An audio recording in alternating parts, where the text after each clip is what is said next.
여러분 안녕하세요. 반갑습니다. 오늘도 우리 주님의 크신 은혜와 능력이 넘치는 귀하고 복된 예배의 시간이 되기를 바랍니다. 우리 함께 찬양하겠습니다.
오늘 우리가 함께 나눌 말씀은 이사야서 27장입니다. 세 번째 시간인데요. 우리 1절부터 13절까지 같이 한 목소리로 읽어보도록 하겠습니다. 제27장. 그날에 여호와께서 그의 견고하고 크고 강한 칼로 날랜 뱀 리워야단 곧 꼬불꼬불한 뱀 리워야단을 벌하시며 바다에 있는 용을 죽이시리라. 그날에 너희는 아름다운 포도원을 두고 노래를 부를지어다. 나 여호와는 포도원 지기가 되며 때때로 물을 주며 밤낮으로 간수하여 아무든지 이를 해치지 못하게 하리로다. 나는 포도원에 대하여 노함이 없나니 찔레와 가시가 나를 대적하여 싸운다 하자 내가 그것을 밟고 모아 불사르리라. 그리하지 아니하면 내 힘을 의지하고 나와 화친하며 나와 화친할 것이니라. 후일에는 야곱의 뿌리가 박히며 이스라엘의 움이 돋고 꽃이 필 것이라. 그들이 그 결실로 지면을 채우리로다. 주께서 그 백성을 치셨던들 그 백성을 친 자들을 치심과 같았겠으며, 백성이 죽임을 당하였던들 백성을 죽인 자가 죽임을 당함과 같았겠느냐. 주께서 백성을 적당하게 견책하사 쫓아내실 때에 동풍 부는 날에 폭풍으로 그들을 옮기셨느니라. 야곱의 뿌리가 속함을 얻으며 그의 죄 없이 함을 받을 결과는 이로 말미암나니, 곧 그가 제단의 모든 돌을 부서진 횃돌 같게 하며 아세라와 태양상이 다시 서지 못하게 함에 있는 것이라. 대저 견고한 성읍은 적막하고 거처가 황무하며 버림받아 광야와 같은즉, 송아지가 거기에서 먹고 거기에 누우며 그 나무 가지를 먹어 없이 하리라. 가지가 마르면 꺾이나니 여인들이 와서 그것을 불사를 것이라. 백성이 지각이 없으므로 그들을 지으시니가 불쌍히 여기지 아니하시며 그들을 조성하시니가 은혜를 베풀지 아니하시리라. 너희 이스라엘 자손들아, 그날에 여호와께서 창이라는 하수에서부터 애굽 시내에까지 과실을 떠는 것 같이 너희를 하나하나 모으시리라. 그날에 큰 나팔을 불리니 아수르 땅에서 멸망하는 자들과 애굽 땅으로 쫓겨난 자들이 돌아와서 예루살렘 성산에서 여호와께 예배하리라. 오늘도 하나님의 말씀의 크신 능력이 나타나는 시간이 되기를 기도합니다. 지난 시간의 내용을 잠시 보겠습니다. 1절에서는 리워야단을 물리치시는 하나님에 대해 찬양을 하였습니다. 리워야단은 하나님을 대적하는 악의 세력들을 상징하는 대표적인 표현이라고 했습니다. 뱀이라고도 하고 용이라고도 합니다. 하나님께서 물리치시는 리워야단은 이사야서의 맥락으로 좁혀서 보면 역사적으로 아시리아의 멸망을 말하기도 하고 바벨론의 멸망을 말하기도 합니다. 그리고 앞으로 오고 오는 모든 세대 속에서 등장하는 악한 나라들, 악한 세력들을 모두 말합니다. 그리고 더 중요하고 본질적인 것은 바로 죄와 사탄의 세력들을 물리치시는 사건을 말하죠.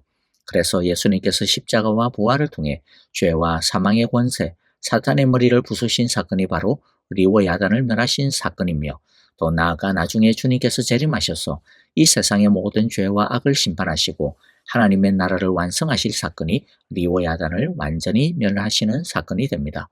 그리고 2절부터 6절을 통해서 이사야는 포도원의 노래를 불렀습니다. 포도원과 포도나무는 이스라엘이며 그 포도나무를 돌보시는 하나님의 사랑의 노래가 포도원의 노래였습니다. 포도원을 향한 하나님의 마음과 계획, 그 사랑의 소원이 무엇이었습니까? 6절의 말씀이 하이라이트였죠. 읽어보면 앞으로 야곱이 뿌리를 내릴 것이다. 이스라엘이 싹을 내고 꽃을 피울 것이니 그 열매가 땅 위에 가득 찰 것이다. 자, 이 가시만 보면요, 얼마나 희망이 가득하고 아름답습니까? 그런데 문제는 뭡니까? 지금 유다의 현실이 전혀 그렇지 못하다라는 거죠. 앞에서 봤듯이 하나님은 포도원을 망가뜨리려는 리워야단을 멸하시고 또 포도원을 잘 가꾸어 주셔서 포도나무들이 좋은 열매를 주렁주렁 맺도록 하신다라고 하셨는데, 현실은 어떻습니까? 두 가지 모두가 다 엉망입니다. 내적인 상태를 보면요, 그 열매가 가득하기는 한데 하나님께서 심으신 좋은 포도나무 열매가 가득한 것이 아니라 들포도 열매만 가득 맺고 있습니다. 지금 유다가 맺고 있는 것은 떫어서 도무지 먹을 수 없는, 거둘 수 없는 열매들, 찌끄러기만 맺고 있는 형편이죠.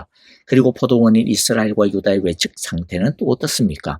북쪽 이스라엘은 이미 아시리아라고 하는 리워야단에 의해 잡아먹히고 망하고 말았습니다. 남쪽 유다는 잡아먹히기 거의 일보 직전입니다. 팔다리 몇 개는 이미 잡아먹혔습니다. 너덜너덜한 상태입니다. 머리만 남았습니다. 나중에 바벨론이라고 하는 리워야단에 의해 완전히 숨통이 끊어질 것입니다.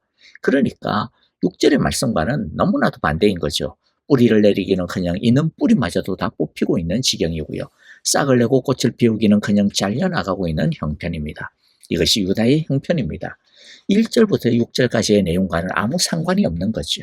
그런 형편에서 당연히 믿음이 있는 사람들은 이런 질문을 할 수밖에 없죠. 아니, 하나님, 도대체 하나님의 말씀과 지금 우리들의 모습은 너무나도 다르지 않습니까? 리워야단을 이기기는 그냥 잡아먹히고 있는 상황인데 이걸 어떻게 설명을 해주시겠습니까? 이 말씀과는 너무 다른 이것을 어떻게 이해해야 되겠습니까?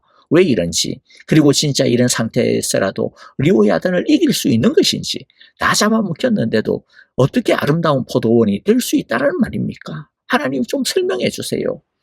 이렇게 질문할 수밖에 없는데요. 7절부터 13절은 바로 이런 질문에 대한 하나님의 답변입니다. 하나님은 경건한 사람들에게 오늘의 말씀을 통하여 미리 알려주고 있는 거지요.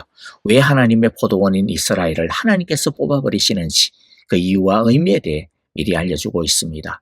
그래서 당황하지 않도록, 오해하지 않도록 오히려 준비시켜 주시고 있는 거죠. 먼저 이스라엘의 멸망은 하나님의 심판이 아니라 하나님의 징계라고 하는 것을 알라고 말씀하고 있습니다. 7절부터 8절의 말씀입니다. 야곱을 친 자들을 치신 것처럼 주님께서 그렇게 혹독하게 야곱을 치셨겠느냐. 야곱을 살육하던 자들을 살육하신 것처럼 주님께서 그렇게 많이 야곱을 살육하셨겠느냐. 그렇지 않다. 주님께서 이스라엘을 포로로 보내셔서 적절히 견책하셨고 거센 동풍이 불 때에 거기에 조금 더 거센 바람을 보내셔서 이스라엘을 쫓아내셨을 뿐이다. 분명히 지금 이스라엘은 하나님의 지심을 당하고 있습니다. 북이스라엘도 망하고 남유다도 망할 거예요. 그런데 이들의 망함은 다른 나라들을 하나님께서 망하시게 하시는 것과는 차원이 다르다라는 거죠. 하나님께서 야곱을 치신 자들을 치신 것처럼, 야곱을 살육하던 자들을 살육하신 것처럼 아시리아나 바벨론을 친 것은요, 완전한 심판입니다. 거기에는 다음이라고 하는 기회가 없습니다. 그냥 망하게 하신 겁니다. 그러나 야곱에게 대하여서는, 즉 이스라엘과 유다에 대하여서는, 유다를 망하게 하는 것은 심판이 아니라는 것이죠. 다음의 기회가 완전히 끝장난 심판이 아니라 다음의 기회를 위한 징계라고 하는 것이죠. 징계는 깨닫도록 하기 위해 다시 돌아오도록 기회를 주시기 위해 매를 드는 것 아닙니까? 그리고 또 하나님께서는 적절히 견책하신다라고 하셨어요. 하나님께서는 징계를 하시는데도 힘 조절을 하신다라는 겁니다. 피할 길을 주셔서 환난 중에도 깨달아서 피하게 하시고 돌이키게 하시고 또 완전히 망하지 않도록 지키신다라는 겁니다. 그러니까 하나님께서 이스라엘과 유다로 하여금 혹독한 고난을 주시고 심지어 망하게 하시는 것은 돌이키게 하시려고 고치려고 주시는 훈련의 의미인 징계라고 하는 것을 너희는 꼭 알아야 된다. 기억하라는 겁니다. 그러니까 하나님이 우리를 버리셨구나. 그런 이상한 멍청한 생각을 하지 말고 하나님이 빨리 돌이키라고, 정신 차리라고, 지금 우리를 징계하시는구나 라고 바로 깨닫고 빨리 죄악된 길에서 돌이켜 하나님께로 돌아서라는 것이죠. 계속해서 하나님은요, 9절부터 11절의 말씀을 통해 지금 이스라엘이 아수르나 바벨론으로부터 당하는 고난의 의미가 무엇인지를 가르쳐 주십니다.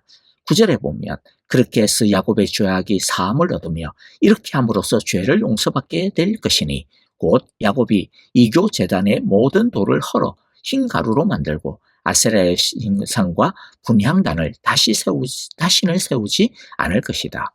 이 고난을 통해서 이스라엘 백성들이 자신들의 죄를 회개하고 다시 하나님의 언약 앞에서 신실하게 충성하는 자들이 되어 그들의 불의를 씻어버리고, 그래서 이때까지 행해왔던 아세라와 분향단들, 태양상을 다시는 세우지 않고 또 이때까지 우상 숭배하던 제단들을 흰 가루만 남을 정도로 완전히 박살을 내게 될 것이라는 것이죠.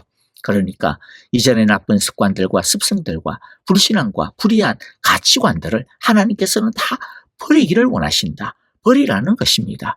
하나님께서는 이스라엘이 이렇게 철저하게 회개하기를 원하셔서 징계하시는 것이죠. 적당히 회개해서는 다시 또 옛날로 되돌아가 버리니까 그게 우리들의 너무 뻔한 모습들이기 때문에, 그래서 하나님은 다시는 과거로 돌아가지 못하도록 하기 위해 죄가 얼마나 진절머리 나는 것인지를 확실하게 알게 하시기 위해서 정말로 확실하게 징계하심으로 다시는 돌아가지 아니하도록 하시겠다라는 거죠. 따라서 우리가 어떤 때는요, 내가 지금 분명히 내 잘못을 회개하고 하나님 앞에 엎드렸는데, 왜 엎드렸는데도 불구하고 여전히 하나님께서 나에게 고난을 주시고 불붙는 유리바다를 맨발로 걷게 하는 것과 같은 그런 삶을 계속적으로 주시는가라는 생각이 든다면요, 그런 어떤 질문이 든다면 다시 한번 점검해 볼 필요가 있습니다. 혹시라도 내가 더 부수어야 하는 아세라와 태양신의 제단은 없는지, 부수기는 부수었다라고 하는데 혹시라도 아직 덩어리가 남아있는 것은 아닌지, 완전히 잿가루가 될 정도로 내가 철저하게 부수었는지, 철저하게 돌아섰는지 우리는 점검해 볼 필요가 반드시 있을 것입니다. 하나님은 우리가 죄에 대하여 완전히 질려서 다시는 죄를 쳐다보지 않게 만드시기를 원하는 거죠. 그래서 다시는 하나님을 떠나지 못하도록 하시고자 하십니다. 하나님을 철저하게 첫 번째 자리에 두도록 하시기를 원하는 거죠. 우리에게 필요한 것이 그렇기 때문에 무엇일까요? 11절의 말씀인데요. 지금 이스라엘 백성이 무엇이 없어서 이런 고난을 당하고 있다라고 하십니까? 이 백성이 이렇게 지각이 없으니 그들을 만드신 조성자 하나님께서 그들을 불쌍히 여기지 않으실 것이며 그들을 지으신 창조주 하나님께서 그들에게 은혜를 베푸지 않으실 것이다. 지각이 없어서 이 고생을 자초하고 있는 겁니다. 만일 지각이 있었다면, 지혜가 있었다면 하나님께서 처음 경고하실 때 알아듣고 돌이켰을 것입니다. 아니면 한두 번 얻어맞았을 때 돌이켰을 것입니다. 아니면 본격적으로 얻어맞는 순간이라 할지라도 그때라도 지각이 있었다면 중간에라도 수건이라도 던지기라도 했을 것입니다. 그런데 지각이 없으니까, 머리가 없으니까 몸이 고생인 것이죠. 영적 지각력이 없는 것은요, 진짜 고생을 사사하게 됩니다. 지각이 무엇입니까? 하나님의 말씀을 들을 수 있는 힘입니다. 하나님의 말씀을 들을 뿐만 아니라 그 말씀을 바로바로 알아들을 수 있는 영적인 감수성, 영적인 분별력이 지각입니다. 우리에게 꼭 필요한 것이 바로 하나님의 메시지를 바로바로 알아들을 수 있는 분별력입니다. 여러분, 지금 여러분은 하나님의 말씀의 지각력이 몇 점 정도 됩니까? 하나님의 말씀을 들을 때 듣는 말씀 중에서 어느 정도가 마음에 꽂히고 있습니까? 그 말씀이 마음을 얼마나 변화시키고 얼마나 양심을 깨우고 또 도전받는 그 말씀을 따라 어느 정도 삶의 변화와 성숙을 이루어내고 있습니까? 듣기만 하고 마음의 감동도 없고 양심의 찔림도 없고 생각의 충격과 변화도 없고 삶에 대한 회개와 변화가 없다면 지각이 없는 것입니다. 그걸 오래 내버려 두면 어떻게 된다고 말씀합니까? 은혜가 끊어집니다. 아니, 하나님의 은혜는 계속되고 있어요. 그런데 그 은혜로 알아들을 수가 없습니다. 막히고 있는 것이죠. 그러므로 말씀의 지각력이 살아 역동하는 신앙생활을 할 수 있도록 우리가 기도하고 깨어 있어야 할 것입니다. 마지막으로 12절부터 13절의 말씀을 보겠습니다. 하나님은 어떤 하나님입니까? 다시 부르시는 인자하신 하나님이십니다. 하나님은 그의 백성을 영원히 버리지 아니하신다 말씀합니다. 12절입니다. 너희 이스라엘 자손아, 그날이 오면 주님께서 유프라테스 강으로부터 이집트 강에 이르기까지 너희를 알곡처럼 일일이 거두어 들이실 것이다. 그날이 오면 큰 나팔 소리가 울릴 것이니 아시리아 땅에서 망할 뻔한 사람들과 이집트 땅에서 쫓겨났던 사람들이 돌아온다. 그들이 예루살렘의 거룩한 산에서 주님을 경배할 것이다. 이 말씀은 나중에 하나님이 포로로 잡혀간 이스라엘 백성들을 다시 돌아오게 해주실 것이라는 약속의 말씀입니다. 하나님은 이제 우리 포도원은 다 뒤집어 엎어졌으니까 이제 끝장난 거야 라고 이렇게 망연자실해하고 있는 이스라엘 백성들에게 이 말씀을 주시고 있는 거예요. 망한 게 아니라는 거죠. 끝이 아니라는 겁니다. 또 다른 시작을 위한 준비 과정일 뿐이라는 것이죠. 하나님께서 다시 돌이킬 때가 있을 거라는 것이죠. 그 돌이킬 때 제대로 정신 차리고 그 돌이키는 말씀을 빨리 알아듣는 지각력을 가지고 있어야 된다는 것이죠. 여러분, 그런데요, 생각해 볼 것이 있어요. 그러면 하나님은 왜 이스라엘을 다시 돌아오게 하시는 것일까라는 거죠. 이들이 포로로 잡혀가서 완전해졌기 때문일까요? 사실 나중에 우리가 말씀을 보면 알겠지만은요, 전혀 그렇지가 못해요.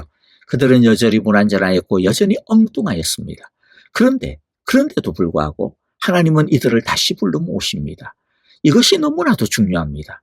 하나님이 우리를 다시 모으시는 것은요, 우리가 완전해서가 절대로 아닙니다. 순전히 은혜 때문입니다. 우리가 하나님의 사랑받는 자녀이요, 사랑받는 예수님의 신부이기 때문이죠. 하나님의 사랑 때문입니다.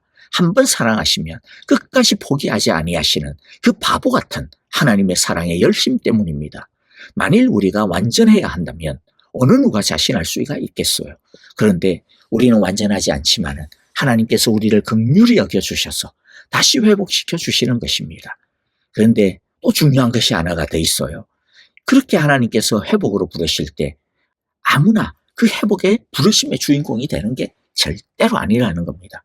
하나님께서 초청을 하시는데요. 잔치로 청하시는데요. 그런데 그 초청의 소리를, 나팔 소리를 거부하는 사람도 있어요. 그 사람들은 하나님의 초청과 아무 상관이 없게 됩니다. 오직 하나님을 앙망하는 사람, 하나님과의 관계를 회복하고 그 끈을 붙들고자 하는 사람만이 이 초청의 주인공이 됩니다. 그렇기 때문에 뭐 어차피 내가 뭔 짓을 하든지 뭐 내가 어떤 삶을 살든지 나 아무 걱정 없어. 뭐냐면 어차피 하나님 다 불러주실 거잖아. 그렇게 말하는 것은요, 성경적인 믿음이 절대로 아니에요. 그러다가 큰 코 다치실 겁니다. 그것은 성경을 완전히 잘못 알고 있는 겁니다. 하나님을 사랑하는 사람, 불완전하지만은, 불완전하기 때문에 오히려 하나님만을 결사적으로 붙들고 딱 붙어 있으려고 하는 사람, 하나님이 부르실 때 빨리 하나님의 초청에 응답하여 하나님의 품모로 빨리 돌아가 안기는 사람, 하나님의 은혜에 목숨을 걸고 있는 사람만이 반드시 하나님이 회복시키십니다. 하나님의 부르심의 주인공이 되어질 것입니다. 다시 그를 열매 맺는 포도로 회복시키시고, 그리고 가시와 엉겅퀴와 썩은 부위를 도려내고 풍성하고 아름다운 열매를 맺게 해주실 것입니다. 아멘. 자, 오늘 우리에게 주신 귀한 말씀들 마음 가운데 새기면서 우리 함께 헌신의 기도를 드리고요. 또 우리 교회와 형제자매들을 위하여 기도합니다. 주님, 우리 사랑의 교회 모든 성도를 주님의 은혜로 불러주옵소서. 우리 모든 성도들은 주님의 부르심에 즉각적으로 아멘으로 응답하는 부르심의 주인공들이, 귀한의 주인공들이 되게 하여 주옵소서. 우리 그렇게 기도하기를 원하고요. 특별히 아프신 분들을 위하여 우리 함께 기도합니다. 다니엘서 형제를 위하여 기도해 주시고요. 그리고 김정숙 권사님과 이재호 장로님, 문수경 집사님을 위하여서 여러분들 기도 많이 해주시기를 바라요. 선교사님들을 위하여서도 우리 함께 믿음으로 사랑으로 기도하도록 하겠습니다. 다 함께 찬양하며 기도합니다. 아무것도 두려워 말라. 주 나의 하나님이 지켜주시네. 놀라지 마라. 겁내지 마라. 주님 나를 지켜주시네.